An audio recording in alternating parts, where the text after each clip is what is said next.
Hey everybody, welcome back to my so-called mom life. It is rainy and kind of cold outside today in Michigan, and what a better way to celebrate that with baking.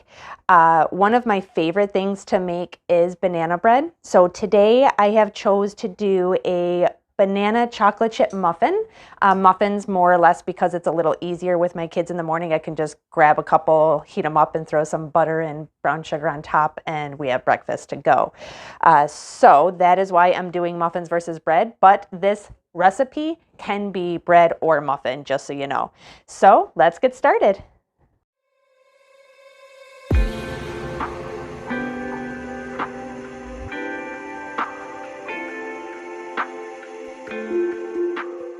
Right, so the first thing I am going to say is I am making this gluten-free, just so that I can actually eat it, and it will also be made with almond milk versus regular milk.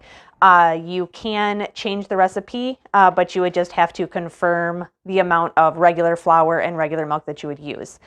Also, I am a low FODMAP diet. If you don't know what that is, that's okay. Most people don't. But it does require your diet needs to be different than most others. That being said, I am not generally able to have browned bananas. So the bananas should be more like this color if you're doing a low FODMAP recipe. I can tolerate small amounts of banana, so I am actually going to go ahead and use my brown bananas. And that is what they should look like. They should be nice and soft to the touch, brown and yellow still on the outside, and very easily peeled. That means they are nice and sweet and ready to go. Our first ingredient we are going to actually use are the bananas, and we're going to peel them. You want 3 to 4 nice medium size bananas, and you're just going to kind of break them up a bit and put them in your bowl here. The more banana you put in, the more flavor of banana you will have. So if you would prefer to not have as much banana flavor, I would go with 3 bananas. If you like a lot of banana flavor, go with 4. I myself am going to go with 4.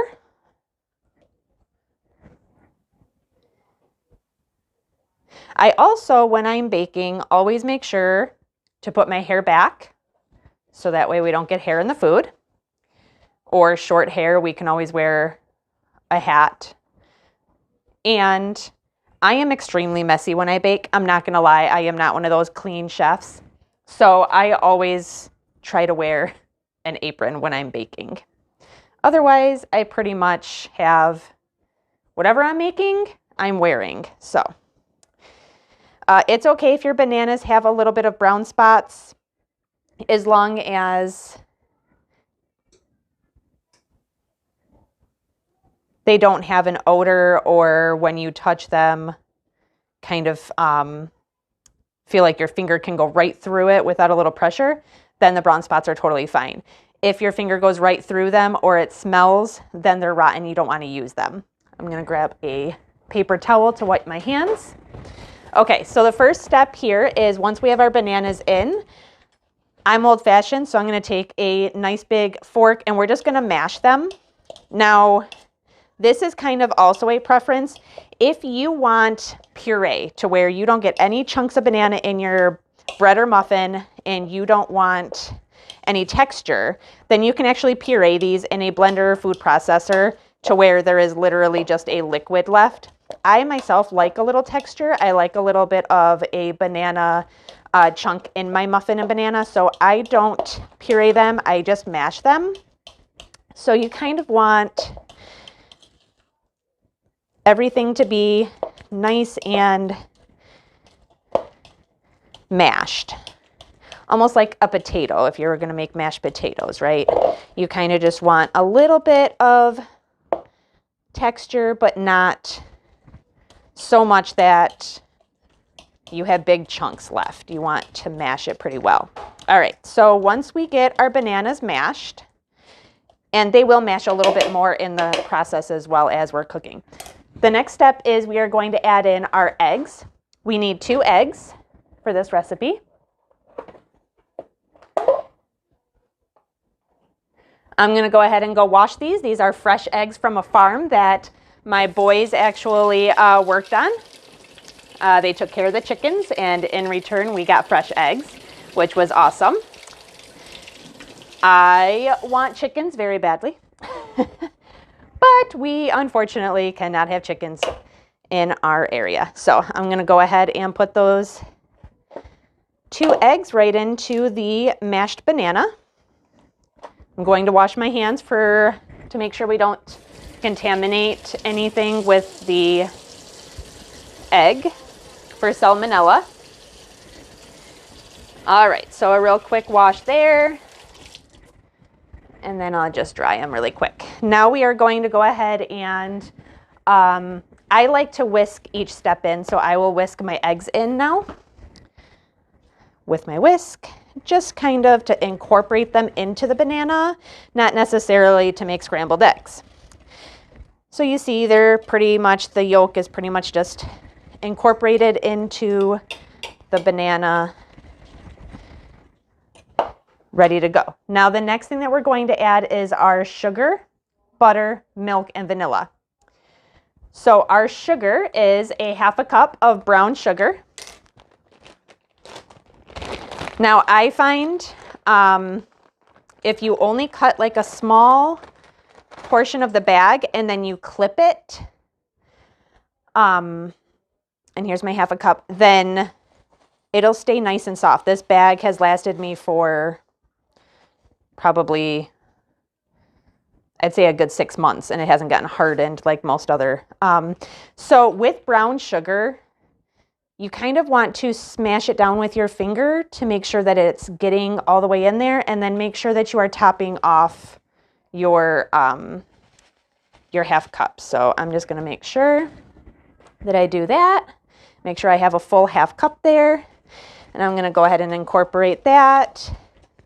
The next thing, that was a 1/2 cup. The next thing is going to be a 1/2 cup of butter softened. So I have it here.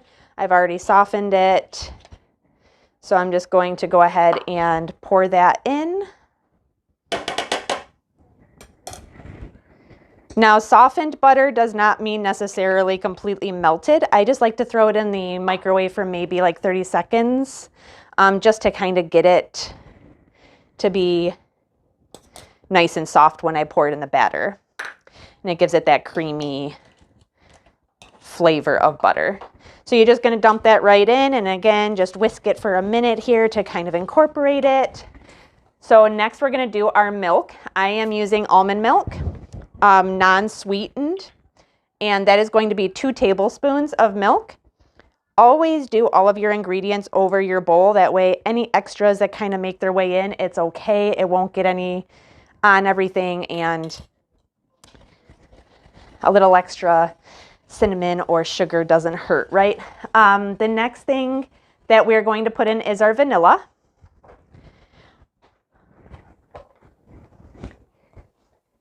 And forgive me here as I yell at my cat, because my cat is over here attacking my apron.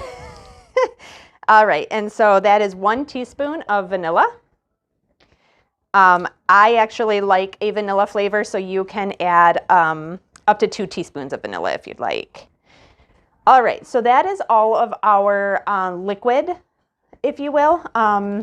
So we're just going to make sure that is nice and incorporated. So I'm going to whisk it here for a second.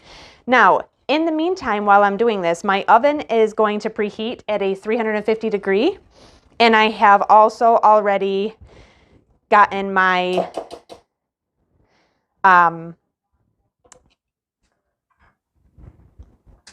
my muffin tin lined, so that way when I'm ready I can just go ahead and ladle that in. So I am going to set now the wet ingredients aside and bring over another bowl to do my dry in. So I'm just going to scooch that, put lids back on. All right. So for my dry, the first thing that I need is my flour, and we're going to do 2 cups of flour. I like to use the Krusteaz gluten-free because it already has xanthan gum in it, so I actually do not have to worry about adding that into my flour. Just make sure that you top it and even it by shaking it a little bit. Dump the first one in, refill, shake to make sure you have a full, and dump. All right, and the next thing that we're going to add in is our baking powder and baking soda. Both are going to be at 1 teaspoon. This is my baking powder, generic, don't need to have anything fancy. Just gonna go ahead and rinse my, my teaspoon and dry it. Make sure that it's nice and evened out. And then my baking powder. Again, generic, I bought it Aldi down the street. Okay, so now that those are both in, we are going to do a 1/4 teaspoon of salt for me. This is just going to be a, what we would call in the South where I was raised, a little pinch, okay? But a 1/4 teaspoon is what it's required. And then we are going to add in our secret ingredient, chocolate chips. Now, the recipe calls for 1/2 cup. I actually like to do a little bit more than that. So I do about usually a cup. My boys love chocolate chips. But you don't want to do so much that it takes over the entire muffin. So once you have that, I just kind of usually take my teaspoon and kind of just mix everything around, take a look, see if you think you need more chocolate chips before we add this into our wet ingredients. So I am actually going to add a little bit more chocolate chips to mine. Like I said, we really like chocolate chips over here. So what you want to see when you do add the chocolate chips in, if you like a lot, then you're going to want to, when you stir it, every spoonful you pick up has chocolate chips in it. If you don't want that much chocolate, then stick to the 1/2 cup and it'll be the perfect amount for this recipe. Okay, so now that we have our dry ingredients and they're mixed together, I'm going to bring our wet back over and I'm going to slowly shake this in. And as I do, I'm going to kind of whisk, and I just do a little bit at a time. You could put it all in at the same time and just whisk it all at once. I just think doing a little bit at a time kind of gives me an idea of what the ratio is as far as chocolate chips and making sure that I'm getting the right consistency here. It also allows me not to make as much of a mess because, like I said, I do. It gets everywhere. All right, so all of that is going to be poured in, and you're just going to whisk it together, keeping in mind to make sure you get the edges. Spin your bowl, take the whisk, and just kind of elbow it along, making sure that it all gets incorporated. We want to do this until we do not see any dry ingredients any longer. That means that they all are incorporated. So keep spinning, making sure you're getting all of your sides, and whisking. Does take a little elbow grease, so, you know, PE here as well as your baking. All right, so make sure you get everything incorporated, and once it is, we are ready to go ahead and ladle this. And if your oven is preheated at this time, we are ready to put them in. So I'm going to go ahead and get as much of this batter back off of this whisk as I can. And then I like to use a ladle. Now, the consistency that you are looking for in this is kind of like a pancake batter. That thick texture is what you're looking for, and it almost will look like a pancake batter if you've mashed everything properly. So I'm going to bring over my tin, and I'm going to move some of the other things out of the way that I no longer need. And I am going to take about 1/2 ladle. Now in your muffin tin, and because they're a little thick, it takes a minute, you only want to really get it about 3/4 of the way up on the muffin. I only like to do like 12 muffins. You might, if you actually want to do like 24, then only fill your muffin cup about a half of a way. I am very messy, so like I said, I get this all over the place usually. I will clean it up. Making a mess in the kitchen is totally fine. Food still tastes amazing. So just go along each tin, making sure that you get enough batter in each. Like I said, I want to make bigger muffins, so I am actually filling mine to the top.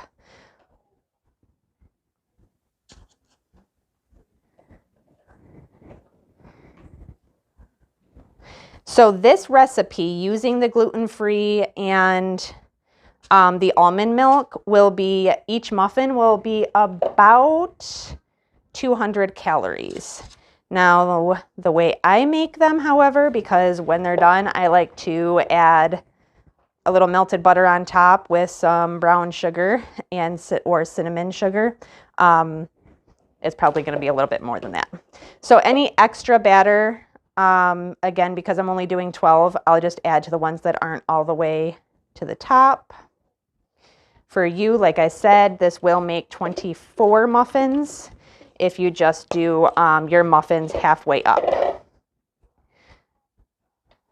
All right. So I have my muffins in the tins, and I'll just take my finger and kind of make sure that they are a little flat so that when they go in the oven, they perk up properly. If I see one that needs a little extra love, I'll try to get a little extra batter into one. One that's a little too much. All right. So I am a firm believer in using my hands when I cook.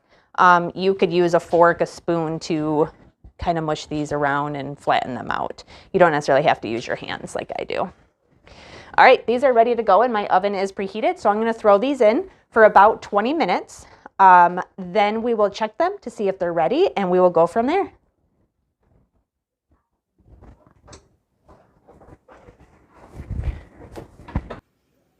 All right, so it has been 22 minutes because mine needed a couple extra minutes.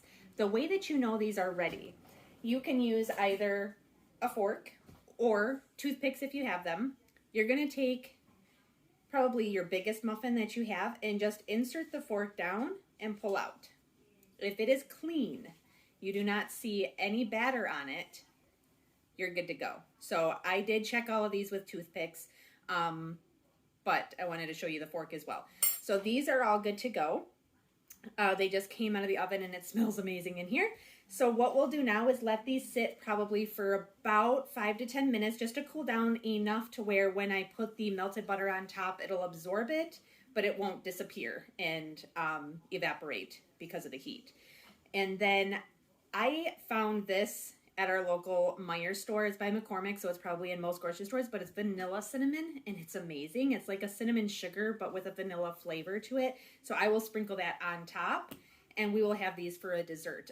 Again, these are also good for a morning meal for your kids or even for yourself. And I made about 12 so you can see how large they are, but yours, if you made the smaller version for the 24 of them, yours will not have this large muffin here. It'll be more like this where it's smaller and condensed. So if yours look more like this, that is okay. So I hope you enjoyed. If you have not already done so, please subscribe and follow us for more adventures and recipes and just good old-fashioned fun. Another thing, if you are homeschooling children out there, baking is an amazing math and science experiment. So you can always bring them into the kitchen with you and have them learn fractions, right? Or have them divide ingredients and learn how to follow a simple recipe. That's direction and learning how to do step by step. So I have a little helper usually with me when I'm baking, and so that is something that I think every child should do. Hit the like, share this out with friends, and hit the notification bell for more content. Thanks for stopping by.